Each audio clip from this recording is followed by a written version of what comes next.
অনেক ভালো লেগেছে। আমার বাজান নাজমুস সাকিব অসাধারণ তেলাওয়াত করতেছিল। ওর তেলাওয়াতের আমি একজন ভক্ত। ও যেই সুরলহরী তোলে ওর তেলাওয়াতের মধ্যে, আমি বেমালুম হারিয়ে যাই। আমি একটা তেলাওয়াতে দেখেছি নাজমুস সাকিব তেলাওয়াত করতেছিল, মঞ্চে একজন প্রধান অতিথি সে চিৎকার মেরে উঠছিল। আউযু বিল্লাহি মিনাশ শাইতানির রাজীম।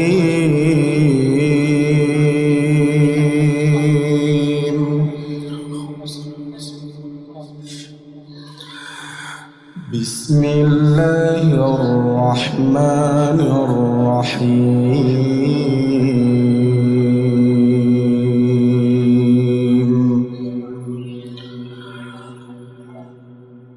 وإن من شيعته لإبراهيم